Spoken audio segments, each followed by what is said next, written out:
en el que el Espíritu Santo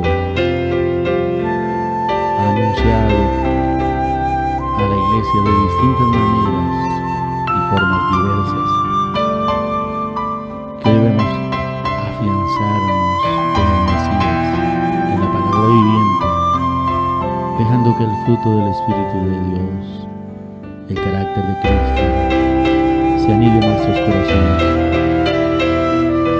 para que unidos a Él en el Espíritu podamos salir adelante de este tiempo crítico, de este tiempo difícil. Les habla José Antonio Cortés, deseando compartir con ustedes este tema que Dios nos dio en noviembre 11 en la ciudad de Manizales. Esto es cierto, pero tenemos que ser conscientes de que esta es una época extraordinaria, pero de dramática dificultad. Cuando Dios llevó al infierno a una hermana llamada, bueno, ahorita se me fue el nombre, una mexicana, ella fue llevada por Dios a una revelación de este tiempo, donde iban a ser soltadas huestes de maldad sobre la tierra como nunca antes había sido hecho. Y cuando uno oye eso, a uno le parece muy cruel de parte de Dios que, estando en las circunstancias de dificultad, se suelten más huestes de maldad a la tierra. Y uno dice, pero Señor, si con lo que tenemos ahora no podemos, ¿cómo vamos si suelta más? Y eso fue lo que le dijo esta hermana al Señor, cuando el Señor le dijo que iban a soltar más huestes de maldad sobre la tierra. Y entonces miraba a la iglesia, al pueblo de Dios, asediado de toda clase de demonios, como vio Rick Joyner, que eran como por legiones de las debilidades que afectan a los seres humanos: adulterio, fornicación, mentira, orgullo, hechicerías, idolatría, toda clase de demonios. Y la Biblia dice que no tenemos pelea contra sangre y carne, sino contra principados, contra huestes de maldad en las regiones celestes. Los cristianos a veces son un poco ilusos en el mundo espiritual, pensando que este hermano fue el que me la hizo, que aquella persona fue la que me hizo el cajón, que esta pelada sedujo al hijo, y entonces... Pero detrás de todo eso se está moviendo un mundo espiritual, un mundo que es real, no lo podemos ignorar. Y ese mundo no va a respetar cristianos de papel.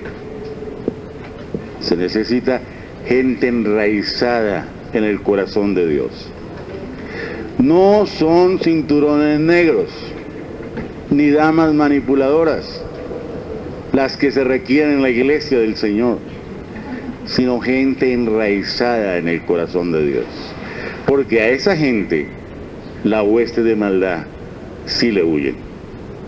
No son de ninguna manera felices junto a una persona que está enraizada en el corazón de Dios. Sienten pavor y temblor, no por esa persona, sino porque esa persona está enraizada en el corazón de Dios. Y por eso Dios ha permitido mucha aflicción en la gente cristiana en este tiempo. Porque la gente suficiente y arrogante es un mal terreno para la palabra de Dios. Por eso, cuando Dios quiere bendecir a su pueblo, empieza por afligirlo. No se extrañe, pues, que si Dios lo está afligiendo, es porque el Señor al caído caerle. No. Es porque la aflicción es un método pedagógico de Dios para que usted lo busque insistentemente a Él, para que usted reciba de Él el equipamiento que requiere para una época de las situaciones dramáticas que estamos viviendo. Y digo dramáticas porque en verdad lo son.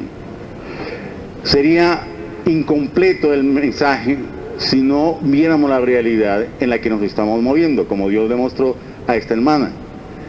Y entonces la hermana se quedó mirando el rostro del Señor. Le dijo, Señor, tu iglesia no va a poder con esto. Y el Señor se quedó mirándola fijamente y le dijo, te olvidas que yo ya vencí el mundo. Te olvidas que yo ya vencí el mundo.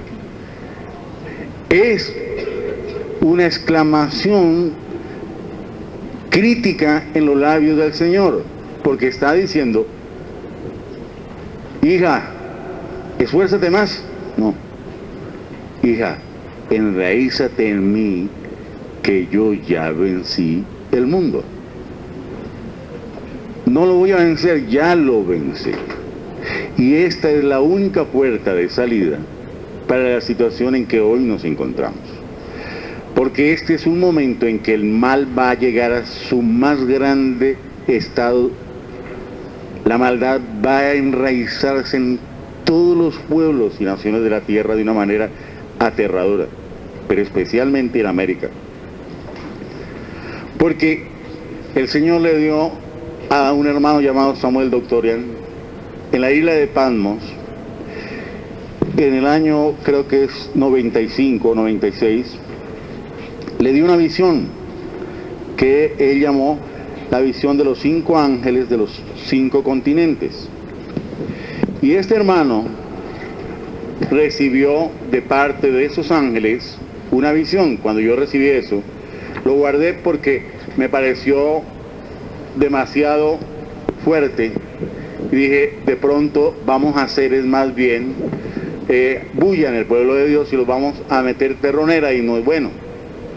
Pero al ver que la profecía se ha ido cumpliendo poco a poco, entonces ya no pude guardar esta cosa y me tocó compartirla con la gente. Él decía, por ejemplo, él dice, el ángel de América decía, no más rectitud, no más justicia, ninguna santidad, idolatría, materialismo, borracheras, esclavitud al pecado, derramamiento de sangre inocente, millones de bebés siendo asesinados antes de nacer, las familias están fragmentadas, una generación adúltera, Sodoma y Gomorra están aquí, los días de Noé están aquí, falsos predicadores, falsos profetas, rechazo a mi amor.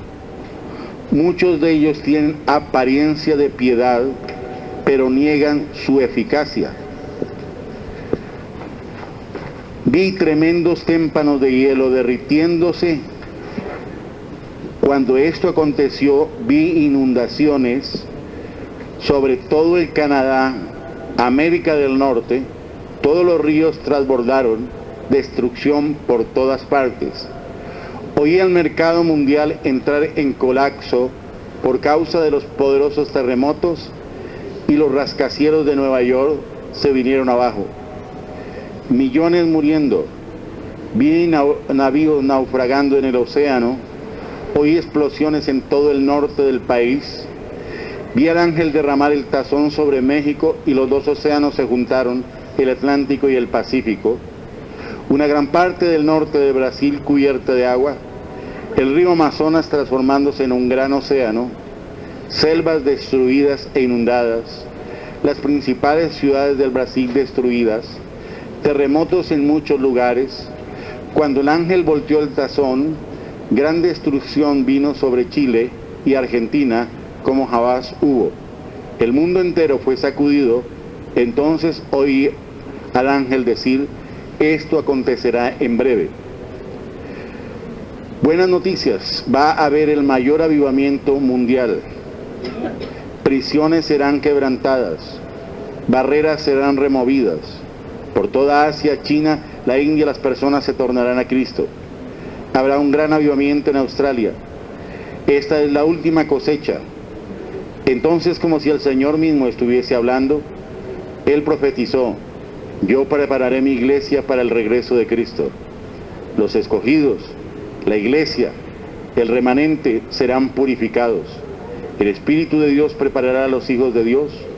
Mi iglesia será purificada, protegida y preparada para el día final. Note usted que estamos en una posición dramática. Muchas cosas van a suceder. El Señor ha anunciado un terremoto en Bogotá que va a hundir toda la ciudad. Y entonces uno se estremece, y es una profecía de hace más de 15 años. Pero el Señor dio eventos que deberían suceder antes de que eso sucediera. Y Él decía que iba a haber violencia, sangre en el campo, sangre en la ciudad, que el desempleo iba a aumentar de una manera dramática, que iba a haber secuestros a diestra y a siniestra, que iba a haber muertes entre la guerrilla y el gobierno. Y estas cosas han ido aumentando de vez en vez. Cuando los juicios de Dios los proclama, van de menor a mayor. Nunca van de mayor a menor, porque Dios es misericordioso. Dios espera que si con estos pequeños juicios yo cambio, entonces no seguirá haciendo más. Pero si yo me hago terco, entonces vienen más y más y más fuertes, como sucedió en Egipto cuando el Señor llevó esa situación. Primero empezó por una serpiente que se comió otras serpientes, que era la vara de Moisés. Luego el agua convertida en sangre. Luego ranas, piojos, moscas, granizos con fuego y sangre. Toda esta destrucción que vino hasta la muerte de los primogénitos. Y por último, el ejército egipcio enterrado en el Mar Rojo. Todo eso fue progresivo. Ese es el estilo de Dios. Si uno se quebranta y se humilla, alcanza misericordia. Pero si se endurece, atrae la ira de Dios sobre uno. La iglesia está en medio de esta situación. Dios protegió al pueblo hebreo en los juicios de Dios a Egipto. Dios va a proteger su remanente. No toda la iglesia, sino el remanente de la iglesia que está andando delante de ¿qué?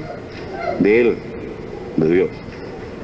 Porque son los que están bajo esa protección tremenda, están bajo el amparo del Altísimo. La va a purificar en medio de eso.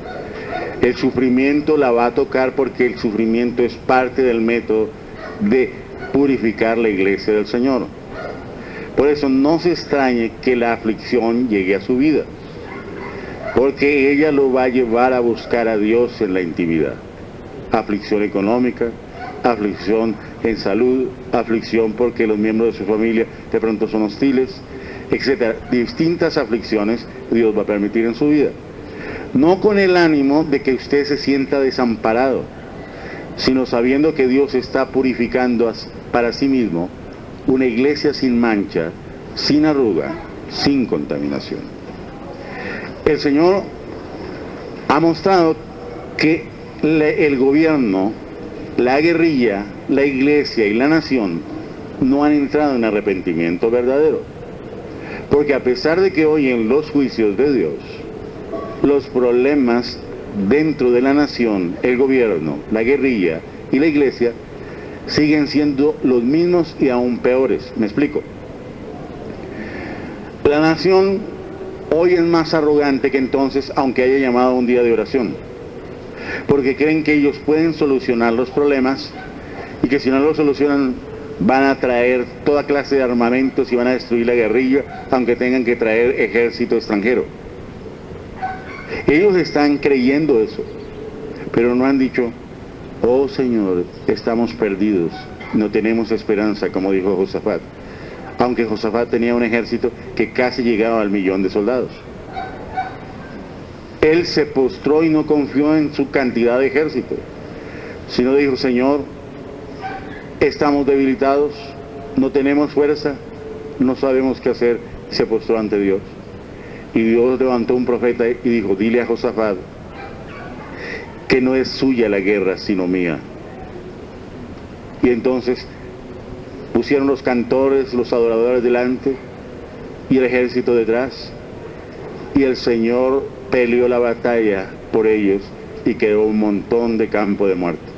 Era distinto, era un hombre humillado a la presencia del Señor llamado Josafat. El gobierno de nuestro país está lejos de esa actitud. La guerrilla está lejos de esa actitud. Por el contrario, se están impulsando en el Senado proyectos que provocan enojo al Señor. Se está llevando la legalización de las parejas homosexuales, hombres con hombres, mujeres con mujeres, que puedan adoptar niños. La senadora Piedad Córdoba está llevando ese proyecto con otros senadores. Se está llevando adelante una cantidad de programas que provocan ira y enojo al Señor. En la iglesia, uno ve cada día más pastores adúlteros, fornicarios, miembros de la iglesia, más fornicarios, más adúlteros, mentirosos, que no pueden perdonar a su esposo, a su esposa, a sus hijos, a sus padres, llenos de amargura, todo.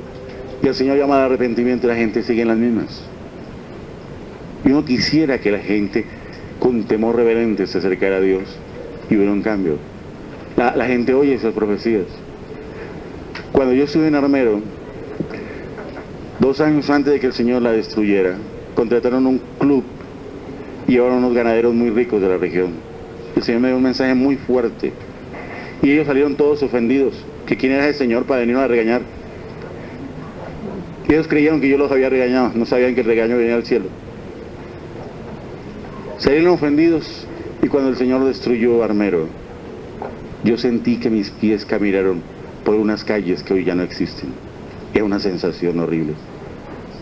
Porque es como si usted hubiera dejado algo de usted que se perdió. Eso fue lo que yo sentí cuando se hundió Armero y yo recordaba las calles por las que yo pasé. El club donde Dios me llevó a predicar. La gente que me permitió ver y que ya no existe en este mundo. Y que si no se convirtieron sinceramente, están ahora ardiendo en una llama que jamás se apagará. Eso es verdad.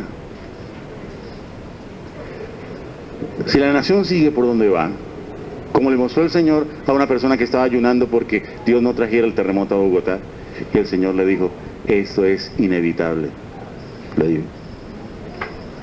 Lo único que falta para que eso se dé, eso es una señal de una gran mortandad que va a haber en la Plaza de Bolívar, donde se van a reunir gente y un grupo armado va a entrar y va a agarrar a tiros la gente que está ahí. Muchos jóvenes van a morir ahí, dice, porque había más jóvenes en esa manifestación que adultos. Y van a morir, dice, y la gente armada los remataba en el piso. Y dice, y él veía a una gente vestida como con esos trajes antiguos de copa y con como esos sacolevas, y decía que ellos eran los símbolos de las funerarias y que estaban contentos porque tenían muchas ganancias. Después de que eso se dé, de ahí al terremoto hay muy poco tiempo. Si el Señor hunde a Bogotá, no habrá en ningún lugar de la nación donde no haya luto, porque cada persona de esta nación tiene familia o amigos que viven en Bogotá, y habrá llanto, habrá lloro. Fuera de eso, la economía de esta nación se hundirá porque está centralizada. La banca de esta nación está centralizada. La administración pública de esta nación está centralizada. O sea que el país quedará destruido de un solo golpe. No sabrá qué hacer. ¿Qué hacemos? Nadie sabe. El Banco de la República con todo su oro, todas sus cosas, sepultado ahí. Todo hecho pedazos, trizas. Recogerán muertos, dice, por 5 meses. El terremoto tendrá una acción de 140 kilómetros a la redonda.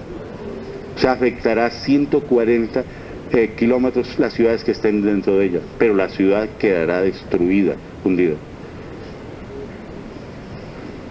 No va a quedar un pedazo de Bogotá, como sucedió en algunos terremotos. No va a quedar toda hundida. No va a haber esperanza. Eso Dios quisiera evitarlo, pero la dureza del corazón nuestro es la que provoca los juicios de Dios sobre nosotros. Porque tomamos a la ligera las advertencias de Dios, como le sucedió a Sodoma, como le sucedió a Nínive, como le sucedió a Babilonia, como le sucedió a Armero, como le sucedió a Popayán, como le sucedió a Armenia, como le sucedió a una ciudad de Venezuela que hace poco se hundió, 300.000 personas quedaron muertas allá, y el Señor la había anunciado con anticipación. Como anoche me contaba doña Mary que Dios está anunciando un hundimiento para Salamina por su maldad, y el Señor anuncia, porque dice, no hará Jehová el Señor nada antes sin anunciarlo a sus siervos los profetas. Dios anuncia a los siervos los profetas eso. No se puede jugar con las cosas de Dios, porque nadie pensaría hace 20 años que se llegara a un nivel de secuestro a los niveles que nos encontramos hoy. Cada día están secuestrando yo no sé cuánta gente, pero es diariamente. No hay día que no secuestren personas, y no estoy hablando de 2 personas. Estoy hablando de una cantidad que a uno le aterra.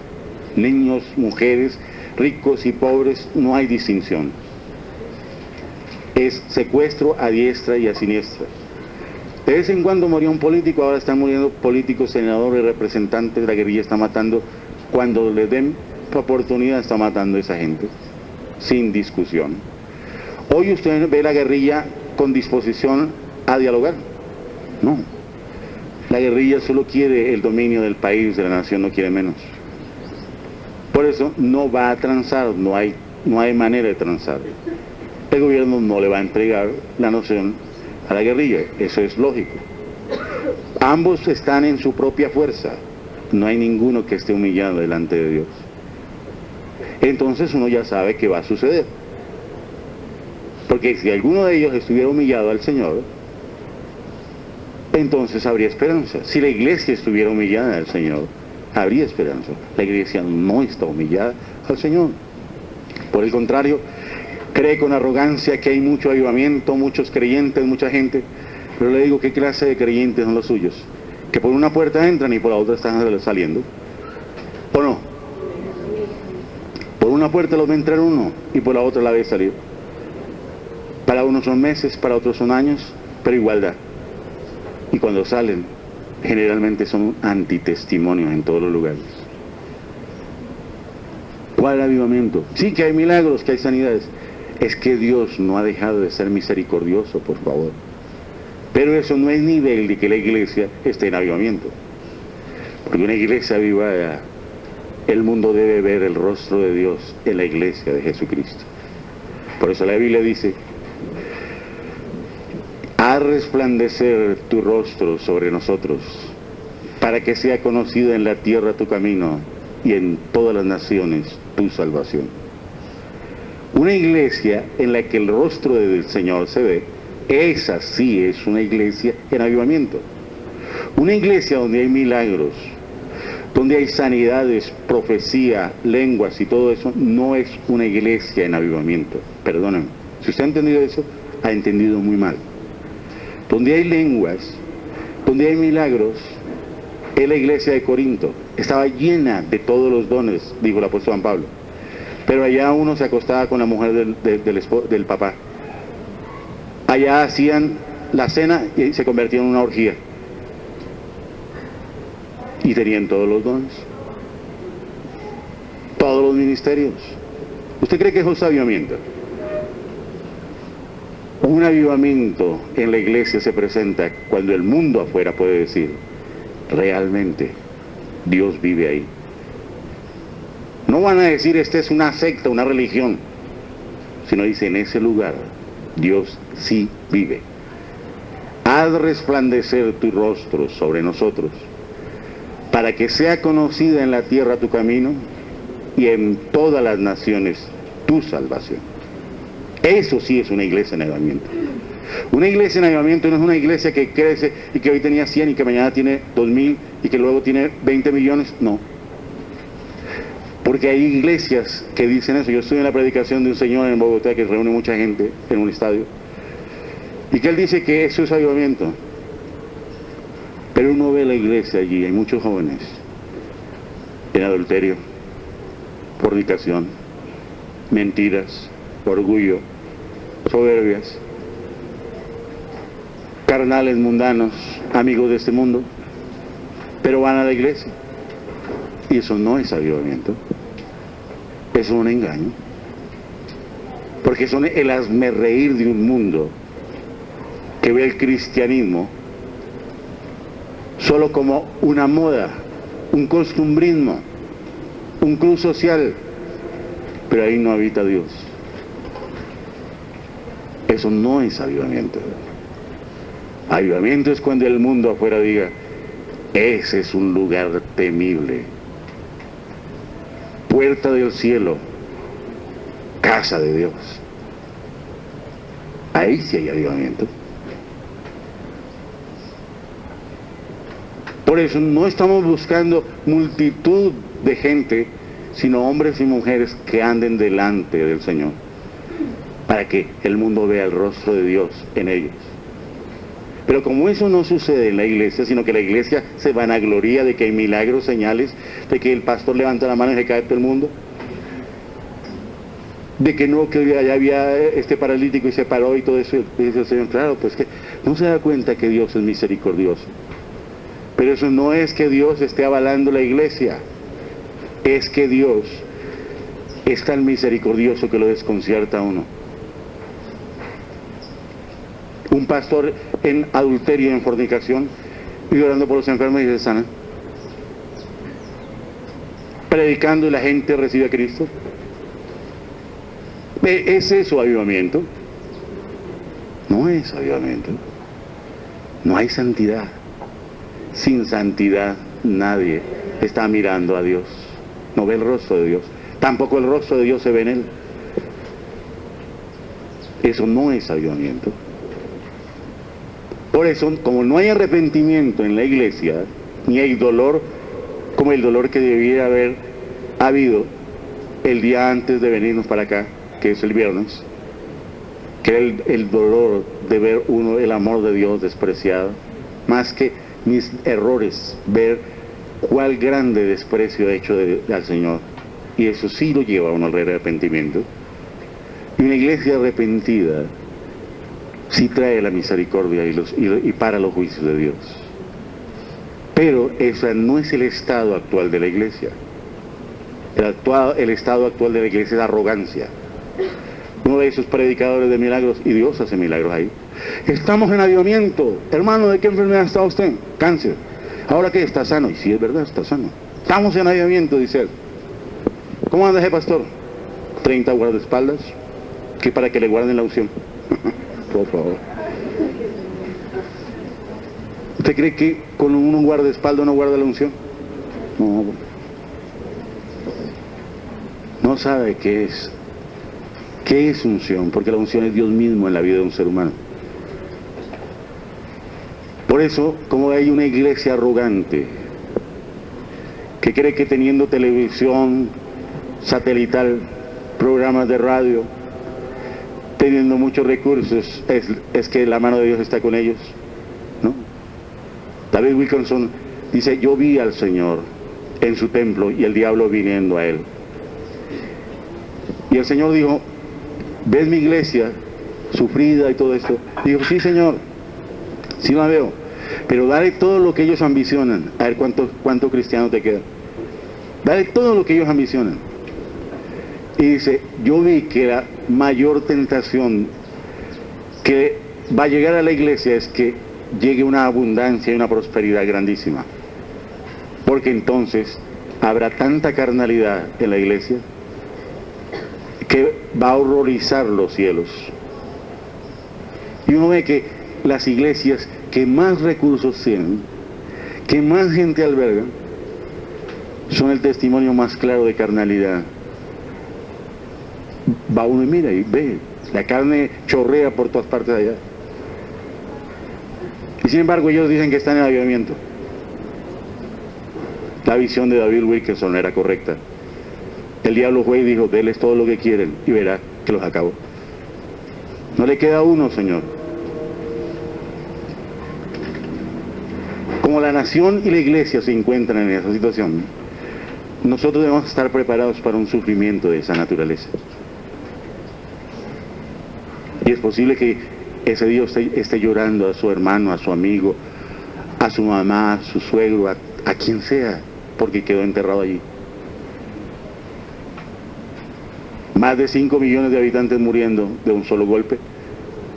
Un terreno que de pronto va a ser declarado Camposanto, que solo horrorizará a quienes pasaron por las calles de Bogotá y se admiraron de sus edificios, de su Transmilenio, de sus cosas. En un momento todo fue destruido, no quedó nada, porque es vanidad de vanidades, solo vanidad.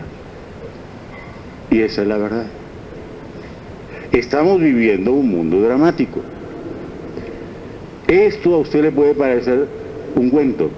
David Wilkerson, un hombre de Dios, en 1976 recibió la visión de que nosotros somos la generación que va a ver las cosas que narra el libro de Apocalipsis.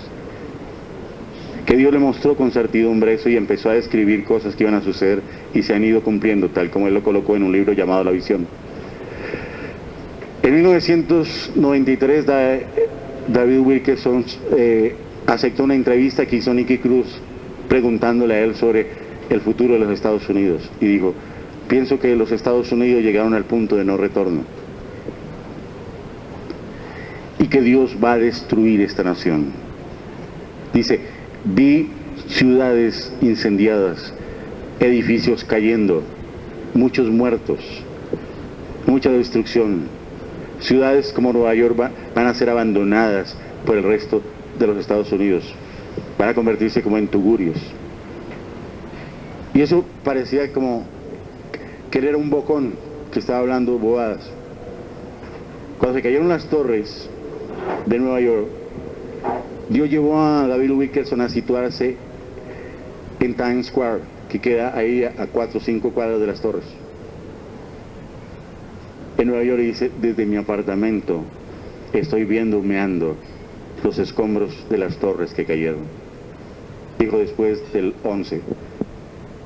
Y dijo: y Dios me ha mostrado que si el presidente de esta nación se vuelve Josías y se humilla delante de Dios, Dios puede retrasar sus juicios sobre esta nación. No dijo quitarlos, dijo ¿qué? Retrasarlos, lo mismo que sucedió a Josías. Si este presidente se vuelve como Josías. Pero ¿qué hizo este presidente? Se volvió como Asa después de que Asa había recibido bendiciones. Cuando volvió a ser atacado por los sirios, reunió todo el oro del templo y se ganó el favor de los sirios para que no respaldaran a los israelitas en contra de las tribus de Judá, la tribu de Judá y de Benjamín. Y entonces, con sus propios recursos, quiso mover relaciones y salió un profeta y le dijo: ¿acaso no era más grande el ejército etíope que los israelitas y los sirios unidos? ¿El Señor no te los entregó a ti cuando tú te humillaste? ¿Por qué has hecho eso? Porque los ojos de Jehová contemplan toda la tierra para mostrar su favor para aquellos que tienen el corazón perfecto para con él. Locamente has actuado, le dijo Asa. Y el Señor lo humilló y Asa murió de una enfermedad que le empezó en un pie. Y no quiso ir a buscar a Dios sino a los médicos, y de esa enfermedad murió. En otras palabras, se murió de un callo. Así es Dios. Porque el Señor hace juicio a quienes se enorgullecen de su soberbia. ¿Qué hizo los Estados Unidos? Se humilló y dijo: esto no es cuestión de venganza. El Señor ha traído estos juicios sobre nosotros porque somos perversos. Hemos incentivado el aborto en el mundo. Somos exportadores de pornografía a toda la tierra. Vivimos de la industria más próspera del mundo, que es la venta de armas. Alguien decía que el mercado de las armas es del orden de 5.000 millones de dólares diario. Porque las armas se venden donde hay guerra, no donde hay paz. Viven de estimular la maldad en el mundo entero. Dice: Dios ha sido justo. No nos vamos a vengar de los musulmanes. Vamos a humillarnos delante de Dios, porque Dios nos ha encontrado faltos y nosotros aceptamos su justicia. Si se hubiera humillado el presidente de esa manera, el Señor hubiera retrasado los juicios. ¿Y sabe qué dijo David Wilkerson? Dijo, vi al Señor diciéndome y mostrándome que lo que vino de las torres es solo una migaja de lo que viene para los Estados Unidos. Vi ciudades todas llenas de fuego, terremotos, desastres. Todo lo que está diciendo el Señor a través también de Samuel Doctorian. Entonces no podemos jugar. Estamos en un gran lío. El mal está inundando las calles de las ciudades y los pueblos de la tierra. Este no es un juego, porque ahí están sus hijos. ¿No es que sus hijos no son sanforizados? Ellos son permeables a la maldad que hay en el mundo, donde quiera que estén. ¿Usted quiere verlos destruidos? Ver mamás embarazadas, que su esposo se desapareció del mapa, que su hija no puede con ellos, que puede caer en la droga, en la desesperación, en miles de cosas necias. No estamos jugando, hermanos. Este no es un juego. Esto es una realidad. Hay gente que morirá en Bogotá, que quedará deshecha para siempre. Fueron sus amigos y estuvieron en esta ciudad. Ni siquiera eran de Bogotá, viven en Bogotá, no son de Bogotá. Ahí hay de todas las regiones de la nación.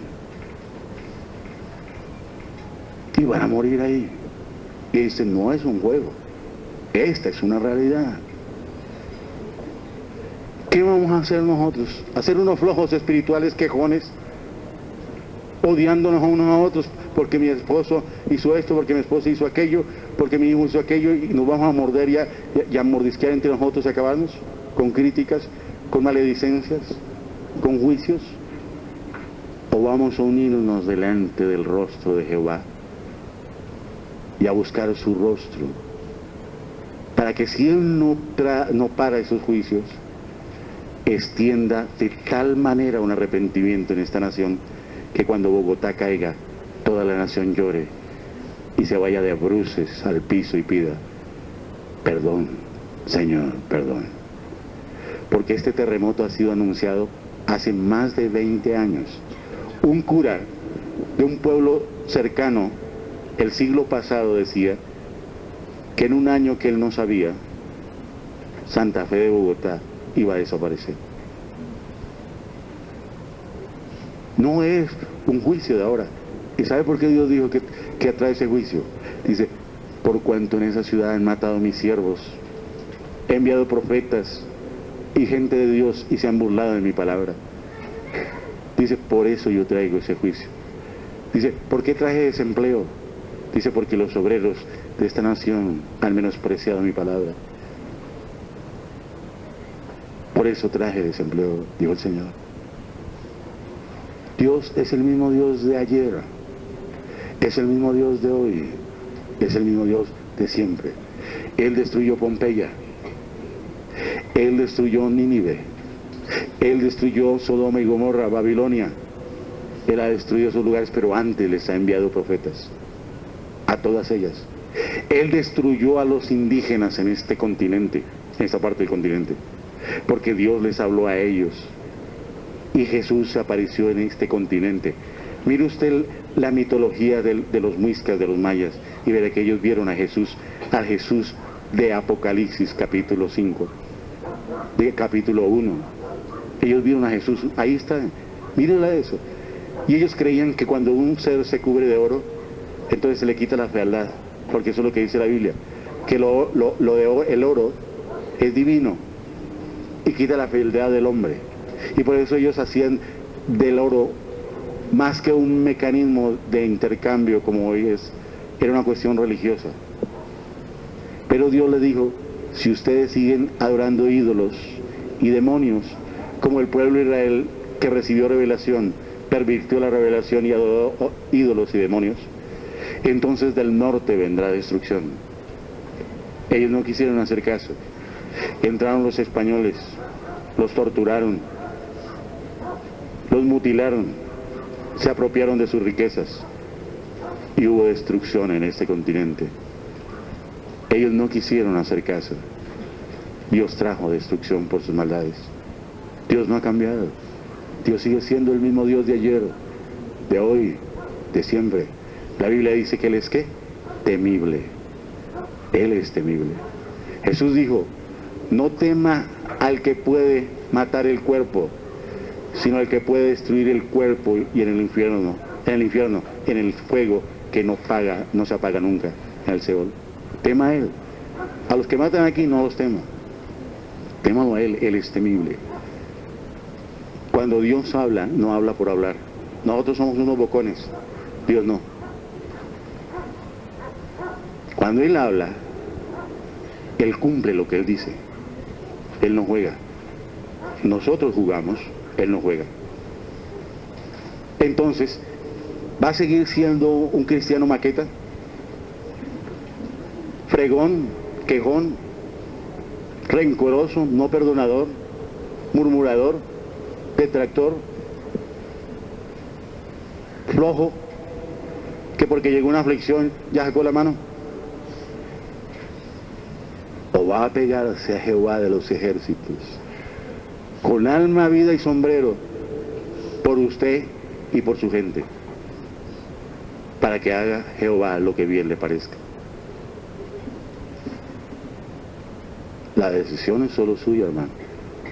Acuérdese, sobre aquellos que se ampararon bajo la sombra del Altísimo, Dios hizo una distinción. El Señor ha dicho que cuando ese terremoto pase, va a haber en Bogotá una cosa singular. Va a haber muchas golondrinas que van a invadir la ciudad, con una plumita azul en el pecho y una en el lomo, que quiere decir juicio del Señor. El segundo día va a haber mucho calor en Bogotá, un gran calor. El tercer día más golondrinas y se amontonarán en los techos de la ciudad de Bogotá. Y la gente va a sacarle fotografías en los diarios, van a salir en toda la nación. Pasados 7 días de esa última señal, la ciudad será hundida. Pero en esos días Dios le va a dar a los entendidos, o sea, a los que buscan a Jehová, al Señor, les va a decir a dónde deben ir. Y los que creen, porque Dios lo ha dicho, igual que siempre salvarán sus vidas, por cuanto Dios honra a los que creen en Él. Pero allá la mayoría de la gente se burlará y dirá, están locos. Como ellos dicen que están locos y que Dios no dice verdad y miente, entonces lo averiguarán en el Seol. Como lo ha averiguado mucha gente, desgraciadamente. Por eso, no se preocupe. Ore por su familia, por su gente que está allí, para que sean entendidos. Y en el tiempo que es, pueden oír a Dios. Ve, hijo, a tal parte, ve, hija, a tal cosa. Porque para Dios no hay ningún problema. Aún salvar a esa persona en medio de toda la destrucción y que no le pase nada a esa persona. Porque así es Dios. Lo ha hecho hoy, lo ha hecho ayer, lo hará mañana y lo hará siempre. Él es todopoderoso. No va a ser nada fácil. Levantarse de semejante desgracia no es nada fácil. Pero si ese sufrimiento trae arrepentimiento desde el norte hasta el sur, del oriente al occidente de esta nación, bienvenida sea esa aflicción. Bienvenida sea.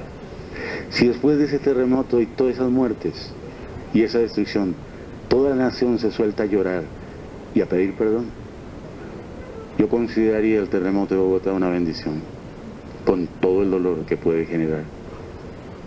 Por eso, no estoy pidiendo tanto porque Dios no lo traiga, sino que sí lo trae, provoque tal arrepentimiento en la nación, que no se nos ocurra jamás nunca separarnos de Él.